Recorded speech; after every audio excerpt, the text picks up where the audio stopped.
Okay, so what is the total internal reflection and what is the critical angle here? Let us suppose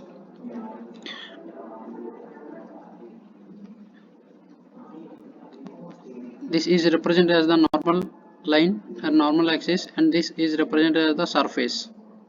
Okay, see, whenever we have to incident the light signal, okay, here it is the angle of a pi 1.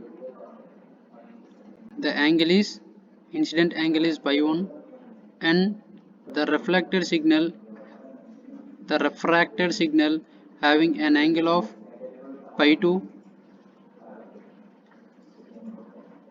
and the reflected signal which have an angle of a pi 3.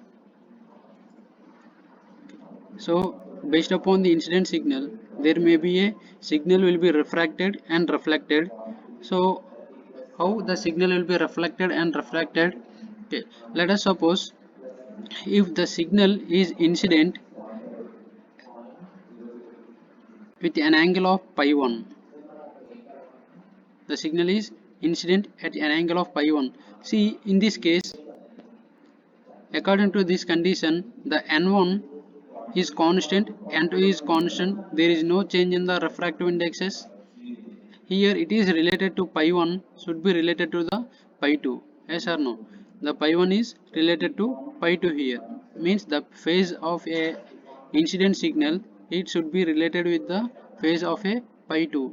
Whenever we are changing the pi 1 angle, the pi 2 also will be changes. Okay. So in this condition, suppose I am increasing the pi 1. If I am increasing the pi 1, then what about the pi 2? Pi 2 also increases. If pi 1 is increases, then pi 2 also increases. So if pi 1 is increases and increases up to at some particular value of a pi 1, the pi 2 will gets an angle of a 90 degrees. If you are increasing the pi 1 at some value, means at some instant, the pi 2 will be 90 degrees. It will having the angle of 90 degrees. While increasing the pi 1 at some particular instant of pi 1, we have to get the pi 2 as a 90 degrees angle. Okay, so if the angle of pi 2 is 90 degrees, if the angle of pi 2 is 90 degrees, so then whatever the reflected signal will be parallel to the surface of the boundary. This reflected signal means the incident angle, if the incident angle is increases at some particular instant, the angle of pi 2 is will be equal to 90 degrees. If the angle of pi 2 is 90 degrees, then the refracted ray will follow the boundary surface.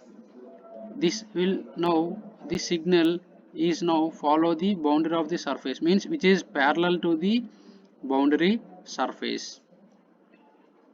Okay, are you understood? Whenever pi 1 is increases, at some instant pi 2 will get an angle of 90 degrees, because there is a relation of pi 1 and pi 2. If pi 1 is increases, then pi 2 also increases. At some instant of pi 1, the pi 2 will be 90 degrees. Okay, in that instant of a 90 degrees angle of pi 2, the refracted signal will follow the surface of the boundary. Okay, this angle is represented as the critical angle. This angle is represented as the critical angle for the pi 1. For the pi 1, if we changes the pi 2 value, when it will reaches the 90 degrees of angle, it will follow the, means the refracted signal will follow the boundary of the surface. So that instant we can represent it as the critical angle, the angle at which angle the refracted signal will follow the boundary of a surface. So that instant we can represent it as the critical angle. Okay, I think you are clear. So if the angle of incidence, if the angle of incidence is exceeds 90 degrees. If the angle of incidence is exceeds 90 degrees. Okay, actually what is pi c here? Pi c is now 90 degrees. When the angle is pi is 90 degrees, then it will be follow the path of a surface boundary. If the angle of incidence is greater than pi c, okay, means if the angle of pi 1 is greater than 90 degrees, then whatever the refracted signal here, that will be reflected into the second medium, same medium. Okay, instead of propagated in the second medium, it will be reflected into the same medium. Okay, so see here I will give the example how it will be propagated in the same medium while increasing the angle. Suppose if it is a 90 degrees, means the incident angle, like assume, suppose initially we are incident the signal here, then the reflected signal here. Suppose if the signal is shifted to here, means we are increasing some angle. So if the angle is 9 increases, then in this condition what happened, the signal will be changes to this position, means this angle will be also changes because we are changing the incident angle. So now the refracted angle is also changes. Suppose again we are increasing the angle here, so then what happened, the signal angle is parallel to the boundary surface. Okay, due to the increasing in the pi 1 angle, this will be come to the point of a boundary condition. Again if we are increasing behind the 90 degrees, if you are increasing behind the 90 degrees of angle, if you are increasing the incident angle is greater than 90 degrees, then what happen, whatever the signal here, it will touches here and it will be reflected back to this medium. Okay, this will reflected back to this medium, means it is the same medium m1, this is another medium m2. Okay, so that is represented as the total internal reflection. Okay. If pi c is equal to 90 degrees, then the angle is represented as the critical angle. See, I give the definition here. The angle of incidence, the angle of incidence behind which rays of light passing through a denser medium to surface of less denser medium, means the angle of incidence, means we are incident a signal with an angle, so in which the rays of light passing through a denser medium, means it have the medium. Suppose this medium is having high density, means m1 having the high density and m2 which is having the less denser medium, to the surface of less denser medium are no longer refracted but totally reflected. Okay, means if you are increasing the signal behind the angle, then it will be totally reflected. Okay, see, you have the total internal reflection. What is the total internal reflection here? It represents the complete reflection of light ray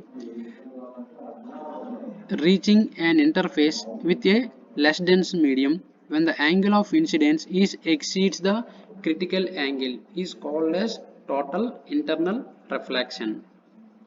Okay. The complete reflection of light ray reaching an interface with a less dense medium when the angle of incidence is exceeds the critical angle is called as total internal reflection. Means whenever the angle is greater than pi c, if the angle of pi 1 is greater than pi c, then the signal is completely reflected back to the same medium.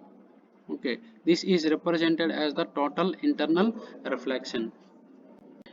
Okay, in see here I am representing critical angle is a sine inverse of n2 by n1. Okay. Now we are getting that formula sine inverse of n2 by n1. So sine inverse of n2 by n1, which is represented, already you know the formula of a refraction, it is n1 n1 sin pi 1, n1 sin pi 1, which is equal to n2 sin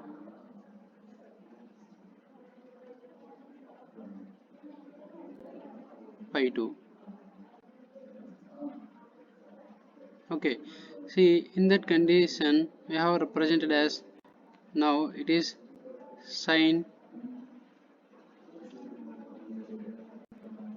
pi 1, which is equal to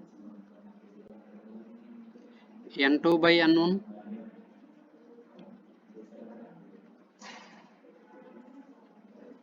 sin pi 2.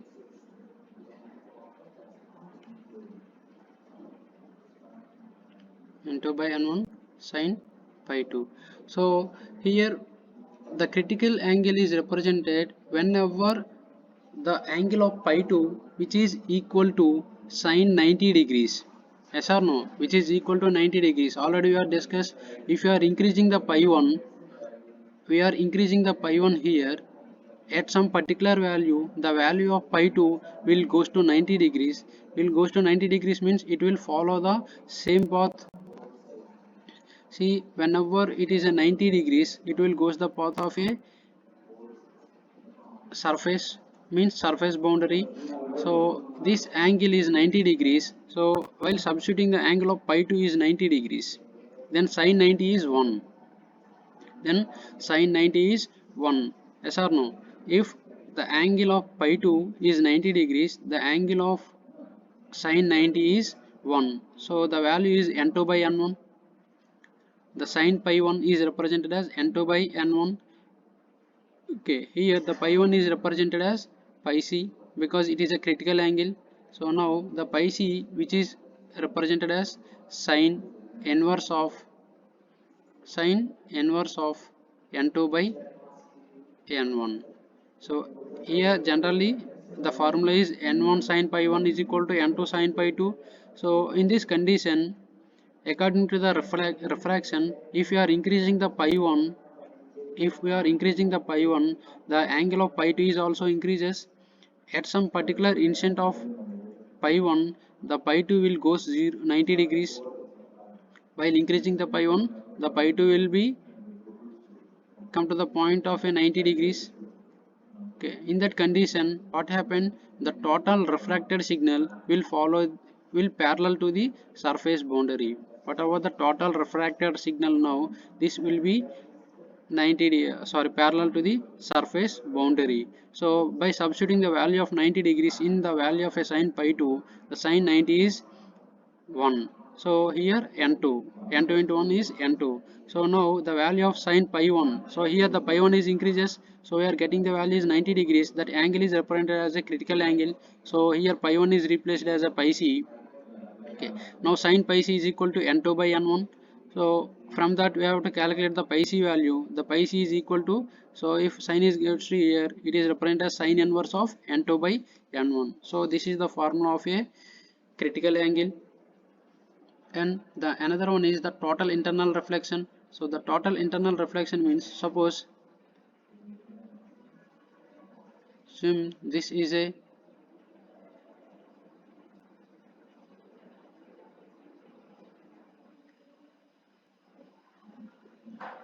core, we have the meeting point here. So whenever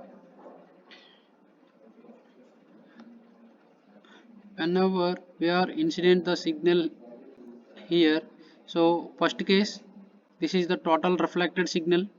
We are incident signal here, total refracted signal.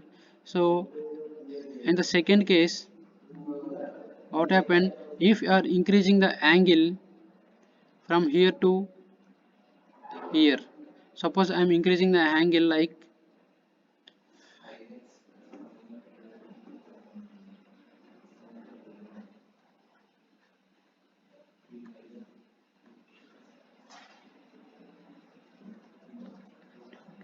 in this case, first is the signal, incident the signal here, so it will be reflected like this. In the second condition, what I am going for the critical angle. So suppose if you are increasing the angle of incidence from here, like here it is having some angle, less angle, you are increasing the angle now. So then what happened, this refracted signal will follow the 90 degrees angle. Means whenever we are increasing the angle of pi 1 at some instant of a pi 1 angle, the pi 2 will goes to the 90 degrees. So if the angle of pi 2 is 90 degrees, then the refracted ray will be parallel to the surface of a boundary. Now the refracted ray is parallel to the surface of boundary when it is equal to 90 degrees. When it is equal to 90 degrees, then this is the diagram of a 90 degrees when the angle of pi 2 is 90 degrees. So and the next one is, if the angle is increases behind the more greater than the critical angle. So here the critical angle is 90 degrees. If I am increasing the pi 1 is very high, in that condition what happened, whatever the reflected signal here, whatever this signal here, it will be reflected into the same medium. Instead of propagated into the second medium or travel into the boundary surface, it will be reflected back into the second medium with the same angle here. The angles of both are having the same angle now. So this is represented as a total internal reflection.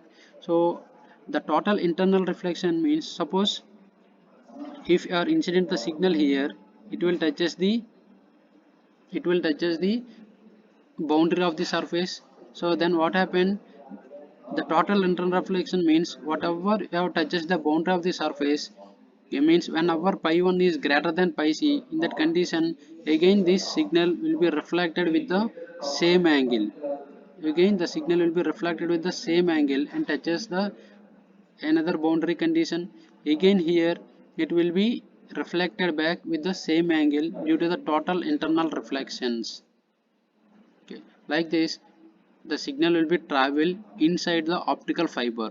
Assuming this is a optical fiber, so the signal now will be travel inside the optical fiber with a total internal reflections when the angle of incidence is greater than 90 degrees.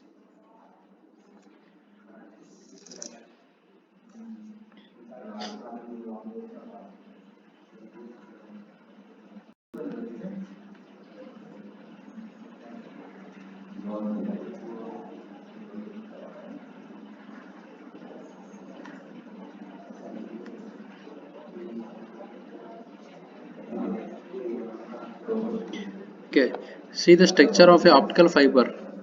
How the optical fibers will be structured. Optical fiber consists a core and cladding and a protective jacket. Okay. These are the main uh, requirements in the fiber optical cable. So the fiber optical cable, see here the diagram of a optical fiber structure. So we have a fiber, outside is represented as the fiber. So this fiber inside there is a very thin wire, not a wire. Okay, it is a material of a fiber material. So it is very thin material. It is represented as the inner part of a complete fiber, which is represented as the core. The inner part which is represented as the core, which have the dimension that is completely based upon the uses of a fiber. We can determining the dimension of a core. Actually generally we can choose it is a 2 micrometer or less than 2 micrometer. The size is less than 2 micrometer. Now this core, okay, the light propagated inside the optical fiber due to the total internal reflection. So if the refractive index of core is N1 is greater than refractive index of the cladding N2. What is core here? The core is the inner material, okay, so which have the dimension of a less than 2 micrometer, and the code is generally used as a 25 micrometer. The core is generally, sorry, cladding is used as a generally 25 micrometer area. So the inner one is represented as core. So next one is represented as the cladding. So whatever this core and cladding which is coated, the outer surface of the cladding is coated with a some material, okay, so that is simply represented as coated with the some fiber material to protect the signal, okay, and the outer coating is represented as the jacket. So which is outer jacket, we can represent it as the protective jacket. In order to protect the fiber material, we are using the some coating, means the outer coating is represented as the jacket. Okay, see, the light propagated inside the optical fiber due to the total internal reflection. Already you know how the light signal is propagated inside the optical fiber, that the propagation of light is completely based upon the total internal reflection. When we have to get the total internal reflection, see here, if the refractive index of core N1 is greater than refractive index of cladding N2. So here you have the,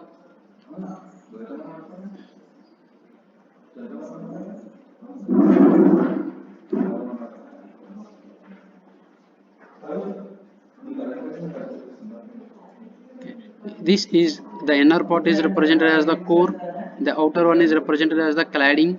So whenever we are incident the signal here, whenever we are incident the signal here, so the signal will reflected back if the refractive index of core N1 is greater than refractive index of a cladding N2. So the cladding have some refractive index N2 and the core having the refractive index of N1. So then only there will be a signal will be reflected, okay, then will be there is a reflected into the back. The light ray can propagate inside an optical fiber through two types of a rays, okay. Say whenever we are transmitting the signal here, so the signal, this is the axis point, okay. If the incident signal have some angle, yes or no, the incident signal have some angle, based upon the incident signal the inside the core will be propagated based upon the signal what we are incident, it have some angle. So if the incident angle is greater than 90 degrees, if the incident angle is greater than 90 degrees, the signal or the rays will be following the total internal reflection method. If it is less than 90 degrees, then there is no total internal reflections in the inside of the fiber optic cable, okay. So just now we are discussing about the how the signal will be propagated into the optical fiber cable. So in order to propagate the light signal inside the fiber material, the refractive index of core is represented as N1.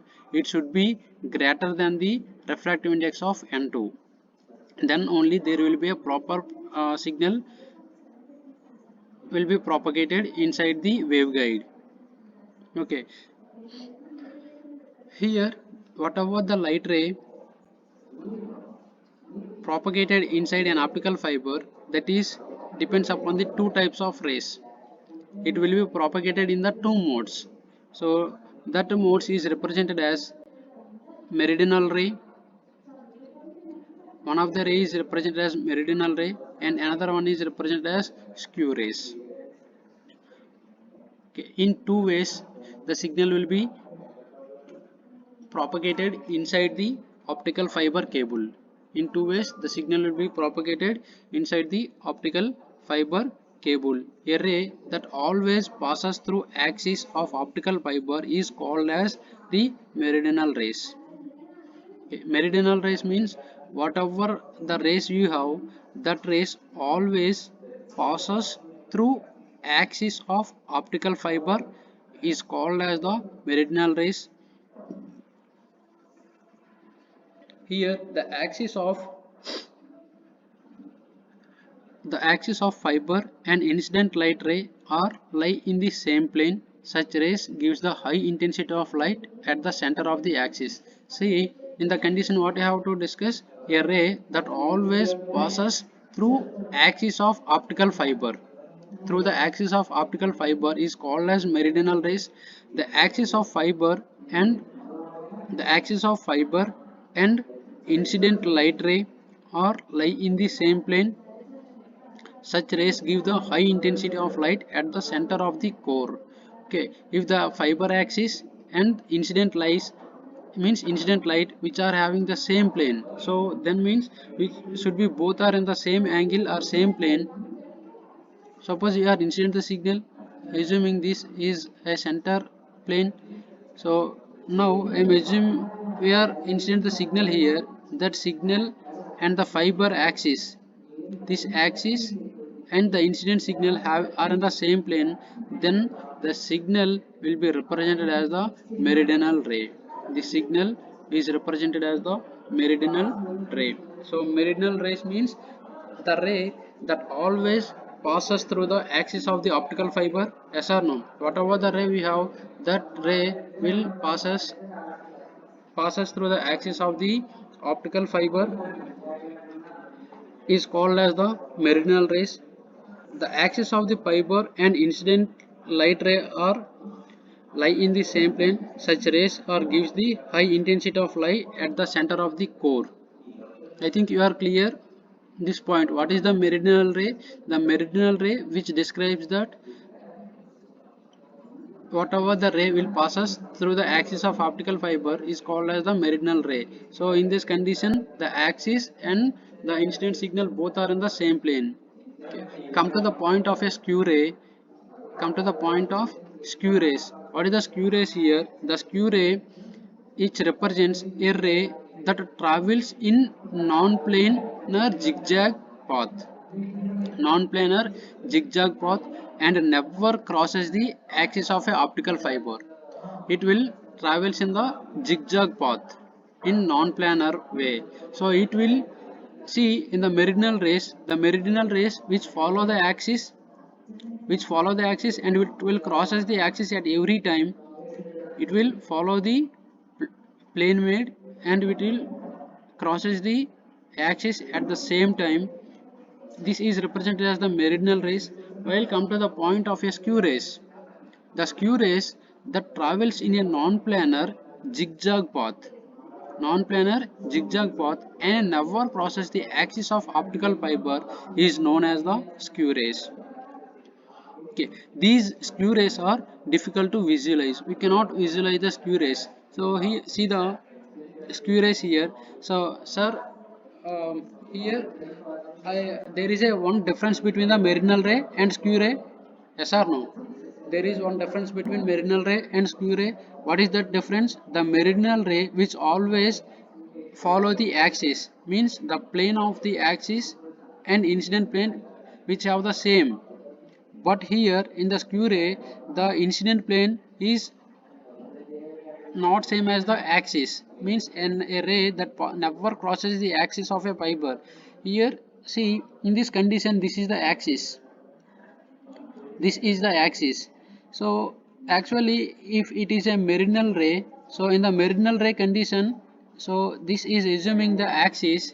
So in this axis, whatever we have the incident signal, assuming this is a inside of fiber, whenever we are incident the signal here, the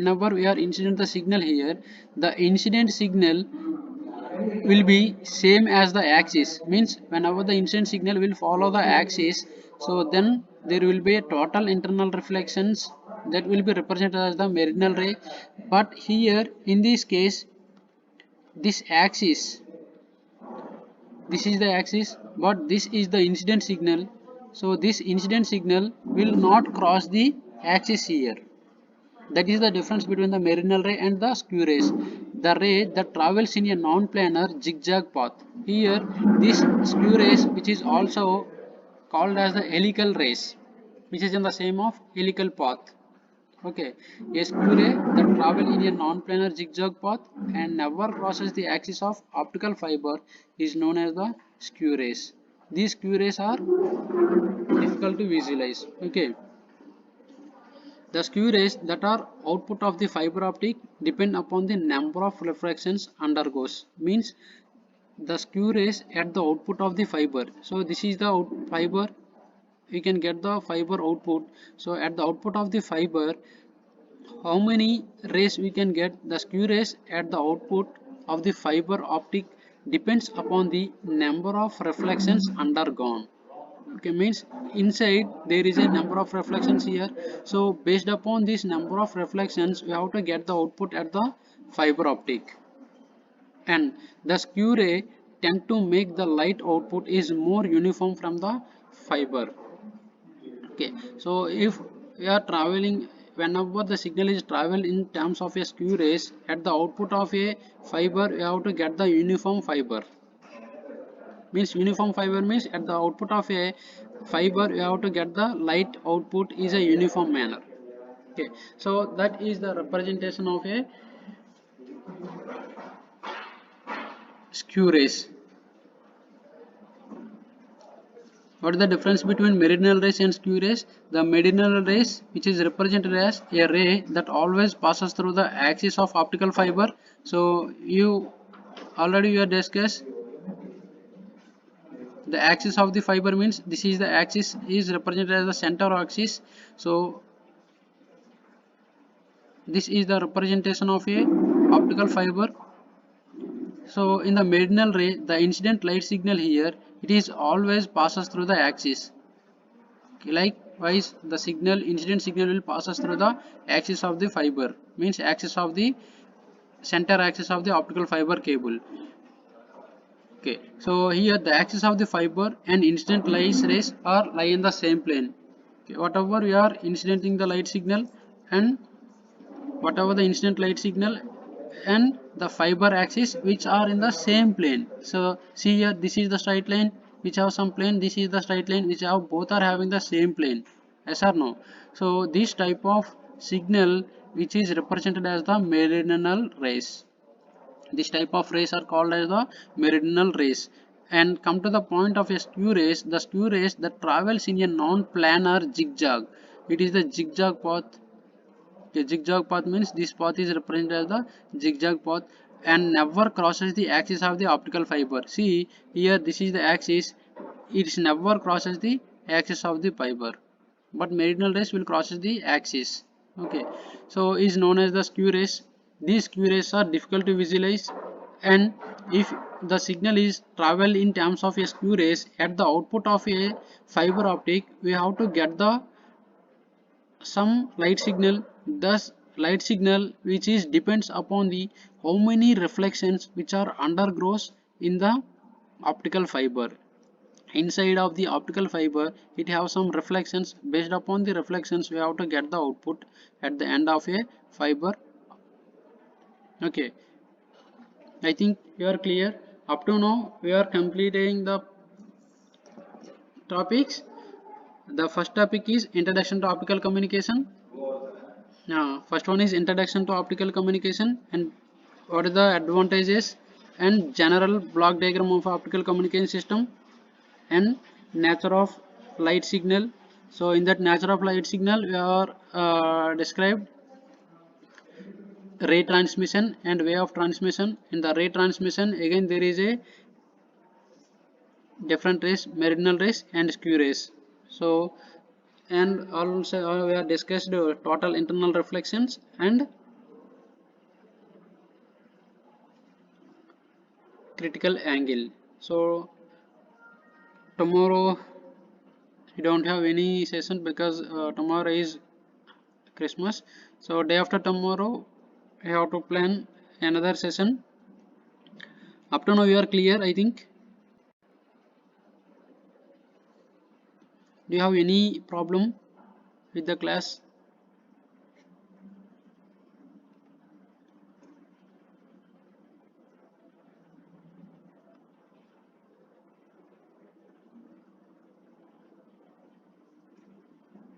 Are you clear?